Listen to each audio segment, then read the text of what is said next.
xildhibaanada hore loo dooran jiray ee qabiilka 4.5 lagu keeni jiray wax alla waxay rabaan iskaga hadlayaan $5,000 ay qaadanayaan mukayfo ay ku jiraan ciidamada qaranka ay bahdilayaan wax maqtiyo TV-ga qaranka aad iyo aad ayaan ugu faraxsanahay maanta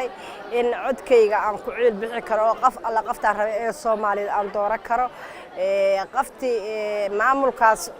madaxweynaha jamhuuriyadda federaalka ee Soomaaliya ee noo keenay aad iyo aad ay u mahadsan yahay Dr. Xasan Sheekh Maxamuud dal xureeye waxaan leenahay guulayso dal xureeye Soomaali waxaad gaarsiisay heer qof walba codkeeda ay ku ciil baxday insha Allah biidnillaahi alkariim haddii alla idmin codkayga adaan ku sii doonaa haddii Ilaahay idmo marka sababta u dhahay maxay tahay waxaan u dhahay wax qabadkiisa tirada badan iyo fiicnaantiisa iyo wanaagiisa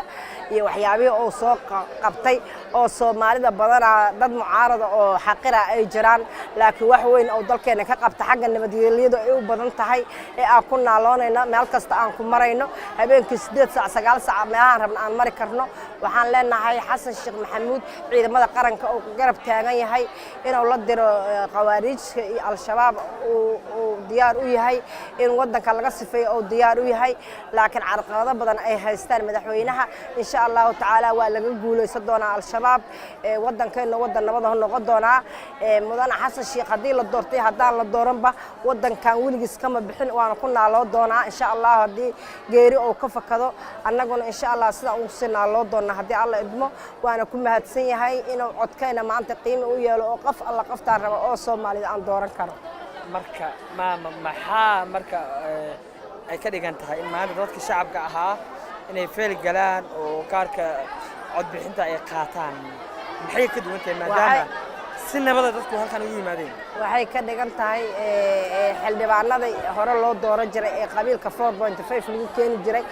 wax alla waxay rabaan iskaga hadlayaan $5,000 ay qaadanayaan mukayfo ay ku jiraan ciidamada qaranka ay bahdilayaan wax ma qaban waa carareen wax ma tarayaan saas way ay dhahayaan aad iyo aad ayaan uga xumahay in ciidamada qaranka ay ku naaloonayeen ay ku taheer waxa la jooga ayna tagi karin baarlamaanka maantana baabuurtooda inta ka haystaan baarlamaanka tagayaan ciidamada qaranka ee adana ku soo kurbanayaan ay been ka sheegayaan marka waxaan leen